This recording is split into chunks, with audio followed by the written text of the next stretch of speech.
Hello बच्चों, आज हम रिमझिम का पाठ 12 गुरु और चेला पढ़ेंगे। ये एक कविता है, इसको पढ़ करके आपको बहुत मजा आएगा और साथ में कुछ सीख भी मिलेगी। तो चलिए शुरू करते हैं। गुरु एक थे और था एक चेला, चले घूमने पास में था न ढेला। चले चलते चलते मिली एक नगरी, चमाचम थी सड़कें चमाचम थी डगरी। मतलब एक गुरु और चेला थे और वे घूमने के लिए निकलते हैं, लेकिन उनके पास एक ढेला मतलब कुछ भी पैसा नहीं होता है। और वे चलते चलते एक नगरी में पहुंच जाते हैं, जाकि सड़कें बिल्कुल चमक रही थी और डगरी मतलब रास्ता रास्ता भी बहुत चमक रहा था। मिली एक ग्वालिन धरे शीश गगरी, गुरु ने कहा तेज ग्वालिन न भगरी। बता कौन नगरी बता कौन राजा, कि जिसके सुयश का यहाँ बजता बाजा। तो वहां पे जब गुरु और चेला जा रहे थे रास्ते में, तो उन्हें एक ग्वालिन मिलती है। ग्वालिन यानी दूध बेचने वाली। और उसने अपने सिर पर एक गगरी मतलब मटकी रखी हुई थी। तो वे ग्वालिन से गुरु कहते हैं कि भाई कहाँ तेजी से भागती हुई जा रही हो, मुझे हमें ये बताओ कि ये कौन सी नगरी है और यहाँ का राजा कौन है, जिसके सुयश का मतलब जिसकी प्रसिद्धि का यहाँ पर बाजा बजता है, मतलब चारों तरफ प्रसिद्धि है। कहा बढ़ के कहा बढ़ के ग्वालिन ने महाराज पंडित, पधारे भले हो यहाँ आज पंडित। यह अंधेर नगरी है अनबूझ राजा, टके सिर भाजी टके सिर खाजा। तो ग्वालिन ने उनको गुरु को बताया कि आप चाहे यहाँ पे आज ही आए हो, लेकिन यह एक अंधेर नगरी है और यहाँ का राजा अनबूझ यानी मूर्ख है। और यहाँ पे हर चीज टके में मिलती है। टके सिर भाजी मतलब सब्जियां, कि सब कुछ टके में मिलता है। गुरु ने कहा जान देना नहीं है, मुसीबत मुझे मोल लेना नहीं है। न जाने की अंधेर हो कौन क्षण में, यहाँ ठीक रहना समझता न मन में। तो गुरु कहता है उसी वक्त ही सारा मामला समझ जाता है। वो कहता है कि मुझे मुसीबत मोल नहीं लेनी है, ना ही मुझे अपनी जान देनी है। पता नहीं कौन से क्षण में क्या बात हो जाए, तो मुझे तो यहाँ से चलना चाहिए। गुरु ने कहा किंतु चेला न माना, गुरु को विवश हो पड़ा लौट जाना। गुरुजी गए रह गया किंतु चेला, यही सोचता हूँगा मोटा अकेला। तो गुरुजी ने चेले को बहुत समझाया, लेकिन चेला नहीं माना। तो गुरुजी विवश होकर के आखिर में अकेले ही लौट जाते हैं और चेला वहीं पर रह जाता है। चला हाट को देखने आज चेला, तो देखा वहां पर अजब रेला पेला।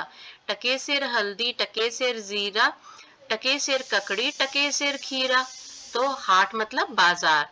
तो आज चेला जो है वो बाजार में जाता है और वहां पे अजब रेला पेला मतलब कि चारों तरफ शोर मचा हुआ था, कोतूहल था। और वहां टके में ही हल्दी मिल रही थी, टके में जीरा, टके में ककड़ी, टके में खीरा। ये सारी चीजें मतलब टके में मिल रही थी। टके सिर मिलती थी रबड़ी मलाई, बहुत रोज उसने मलाई उड़ाई। सुनो और आगे का फिर हाल ताजा, थी अंधेर नगरी था अनबूझ राजा। कि वहां टके में ही रबड़ी मलाई ये सब टके में मिलती थी, तो चेले ने बहुत मौज उड़ाई। लेकिन आगे का तुम अब हाल सुनो, क्योंकि वहां का राजा था वो अनबूझ था मतलब मूर्ख था, और वो नगरी अंधेर नगरी थी। बरसता था पानी चमकती थी बिजली, थी बरसात आई दमकती थी बिजली। गरजते थे बादल चमकती थी बिजली, थी बरसात गहरी धमकती थी बिजली। तो एक बार क्या होता है कि बहुत तेज बरसात आती है, बिजली चमकती है, बादल गरजते हैं और बहुत पानी पानी हो जाता है सारी जगह पर। बिजली चमकती है, दमकती है, बारिश आने लग जाती है बहुत तेज। गिरी राज्य की एक दीवार भारी, जहां राजा पहुंचे तुरंत ले सवारी। झटपट संतरी को डपट कर बुलाया, गिरी क्यों ये दीवार किसने गिराया। तो जब तेज बारिश होती है तो राज्य की जो एक दीवार है बहुत भारी सारी, वो गिर जाती है। और वहां पे तुरंत राजा पहुंच जाते हैं और राजा संतरी को बुला करके पूछते हैं कि भाई ये दीवार किसने गिराई। कहा संतरी ने महाराज साहब, न इसमें खता मेरी न मेरा करतब। यह दीवार कमजोर पहले बनी थी, इससे गिरी यह न मोटी घनी थी। तो संतरी कहता है कि महाराज इसमें मेरी कोई खता मतलब मेरी कोई गलती नहीं है, ना ही मैंने इसमें कोई करतब किया है। ये तो दीवार पहले से ही कमजोर बनी हुई थी, ये मोटी दीवार नहीं थी इसलिए गिर गई। खता कारीगर की महाराज साहब, न इसमें खता मेरी या मेरा करतब। बुलाया गया कारीगर झट वहां पर, बिठाया गया कारीगर झट वहां पर। तो वो कहता है संतरी कि भाई इसमें जो खता है वो गलती है वो कारीगर की है जिसने इसे बनाया है, इसमें मेरी कोई गलती नहीं है। फिर कारीगर को बुलाया जाता है और उसको वहां पे बिठाया जाता है। कहा राजा ने कारीगर को सजा दो, खता इसकी है आज इसको कजा दो। कहा कारीगर ने जरा की न देरी, महाराज इसमें खता कुछ न मेरी। तो राजा कहता है कि भाई इसमें सारी जो गलती है वो कारीगर की है, अब इसको सजा दो। और फिर कारीगर डर जाता है, वो महाराज को कहते हैं कि महाराज इसमें मेरी कोई गलती नहीं है, यह भिश्ती की गलती, यह उसकी शरारत, किया गारा गीला उसी की ये गफलत। कहा राजा ने जल्द भिश्ती बुलाओ, पकड़कर उसे जल्द फांसी चढ़ाओ। तो जो कारीगर है वो कहता है कि ये भिश्ती की, जो ये गारा वगैरह ये सब गीला करता है वो उसकी गलती है। और तो फिर राजा कहता भाई उसने गारा ज्यादा गीला कर दिया, इस वजह से दीवार कच्ची बनी और गिर गई। तो राजा कहता है कि भाई भिश्ती को बुलाओ और उसे जल्दी से फांसी पर चढ़ाओ। चला आया भिश्ती हुई कुछ न देरी, कहा उसने इसमें खता कुछ न मेरी। ये गलती है जिसने मशक को बनाया, कि ज्यादा ही जिसमें था पानी समाया। अब भिश्ती को बुला लेते हैं, जो पानी मिक्स करने वाला होता है उसको बुलाते हैं।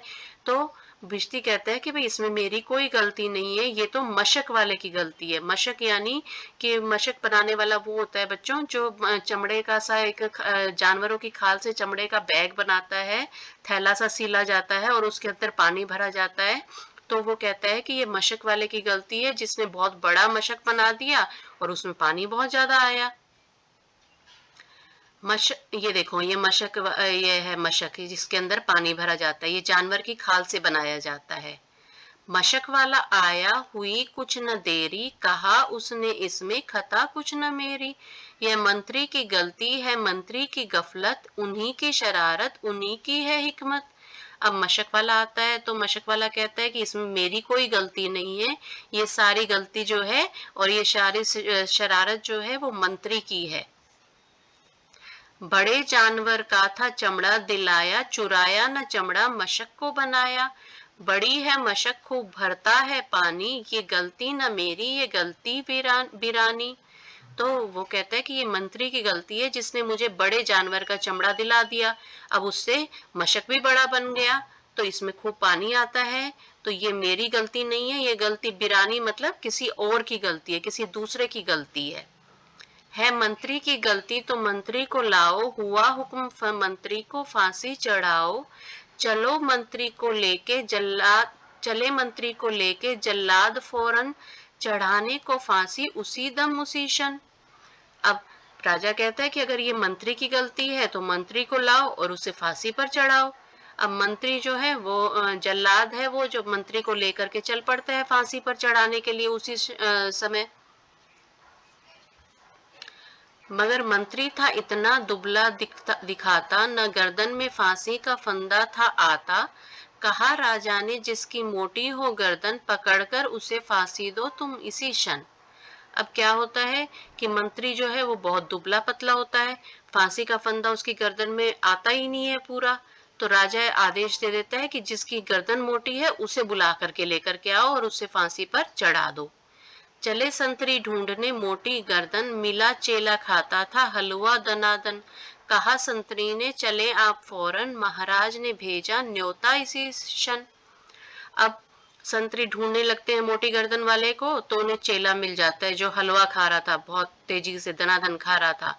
तो संतरी उसको चेले को कहते हैं कि भाई महाराज ने आपको न्योता भेजा है, इसी क्षण आपको हमारे साथ चलना होगा। बहुत मन में खुश हो चला आज चेला, कहा आज न्योता छकूंगा अकेला। मगर आके पहुंचा तो देखा झमेला, वहां तो जुड़ा था अजब एक मेला। अब चेला जो है वो मन में खुश हो जाता है कि आज तो बहुत दावत मिलेगी, बहुत अच्छे से खाऊंगा, राजा ने बुलाया है। पर जब वहां पे जाकर के वो देखता है फिर उसकी समझ में आता है ये तो कुछ अलग ही कहानी है। यह मोटी है गर्दन इसे तुम बढ़ाओ, कहा राजा ने इसको फांसी चढ़ाओ। कहा चेले ने कुछ खता तो बताओ, कहा राजा ने चुप न बकबक मचाओ। तो अब वो कहता है राजा कि भाई हाँ इसकी गर्दन मोटी है और इसे फांसी पर चढ़ा दो। तो चेला कहता है कि भाई मेरी गलती तो बताओ कि भाई मैंने गलती क्या की है। तो राजा उसे चुप कर देता है कि चुप हो जाओ, ज्यादा शोर मत करो। मगर था न बुद्धू था चालाक चेला, मचाया बड़ा ही वहीं पर झमेला। कहा पहले गुरुजी के दर्शन कराओ, बाद में चाहे फांसी चढ़ाओ। तो जो चेला था वो बहुत चालाक था, वो बुद्धू नहीं था, मूर्ख नहीं था। उसने कहा कि भले ही मुझे चाहे फांसी पर चढ़ा लो, लेकिन पहले मेरे गुरुजी को बुलाया जाए। गुरुजी बुलाए गए झट वहां पर कि रोता था चेला खड़ा था जहां पर। गुरुजी ने चेले को आकर बुलाया, तुरंत कान में मंत्र कुछ गुनगुनाया। अब गुरुजी बुलाए गए चेले के, और उस चेला जहाँ पे खड़ा रो रहा था गुरुजी वहां पे आते हैं और तुरंत गुरुजी उस चेले के कान में कुछ कहते हैं। ऐसे लग रहा था कि जैसे कुछ मंत्र बता रहे हैं। झगड़ने लगे फिर गुरु और चेला, मचा उनमें धक्का बड़ा रेला पेला। गुरु ने कहा फांसी पर मैं चढ़ूंगा, कहा चेले ने फांसी पर मैं मरूंगा। अब कान में कुछ गुनगुनाने के बाद गुरु और चेला दोनों लड़ने लग जाते हैं। गुरु जी कहते हैं कि फांसी पर मैं चढ़ूंगा और चेला कहते हैं कि नहीं फांसी पर मैं चढ़ूंगा। दोनों आपस में झगड़ने लग जाते हैं। हटाए न हटते अड़े ऐसे दोनों, छुटाए न छुटते लड़े ऐसे दोनों। बड़े राजा फौरन कहा बात क्या है, गुरु ने बताया करामात क्या है। अब वो इस प्रकार लड़ने लग गए कि दोनों अपनी बात पर भी अड़े रहे और उनको छुड़ाओ तो वो छूटते नहीं थे। मतलब दोनों कह रहे थे कि पहले मैं फांसी पर चढ़ूंगा, गुरु कह रहा था मैं चढ़ूंगा। तो राजा कहते कि भाई क्या बात है, तो गुरु ने फिर उन्हें पूरा बात समझाई। चढ़ेगा जो फांसी मुहूर्त है ऐसी, न ऐसी मुहूर्त बनी बढ़िया जैसी। वह राजा नहीं चक्रवर्ती बनेगा, यह संसार का छत्र उस पर तनेगा। अब गुरु राजा को समझाते हैं कि अब आज जो मुहूर्त है वो ऐसा मुहूर्त है, जो भी इस समय फांसी पर चढ़ेगा वह चक्रवर्ती राजा बनेगा, मतलब पूरे संसार में एक छत्र उसका राज चलेगा। कहा राजा ने बात सच कर यही, गुरु का कथन झूठ होता नहीं है। कहा राजा ने फांसी पर मैं चढ़ूंगा, इसी दम फांसी पर मैं ही टंगूंगा। अब राजा कहता है अगर ये बात सच है, और तो गुरु कहता है कि भाई गुरु का कथन कभी गलत नहीं होता। तो राजा कहता है कि मैं इस समय फांसी पर चढ़ूंगा, मैं ही इस फांसी पर टंगूंगा। चढ़ा फांसी राजा बजा खूब बाजा, प्रजा खुश हुई जब मरा मूर्ख राजा। बजा खूब घर घर भदाई का बाजा, थी अंधेर नगरी था अनबूझ राजा। तो राजा क्या है फांसी पर चढ़ जाता है और प्रजा खुश हो जाती है कि चलो मूर्ख राजा से पीछा छूटा। कितना मूर्ख राजा है जो खुद ही फांसी चढ़ गया खुश होकर के। और हर घर में बाजा बजता है, सब एक दूसरे को बधाई देते हैं कि भाई हमें ऐसे मूर्ख राजा से पीछा छूट गया। तो बच्चों ये कविता सोहनलाल द्विवेदी जी द्वारा लिखी गई है और इसके साथ ही ये पाठ समाप्त होता है। धन्यवाद।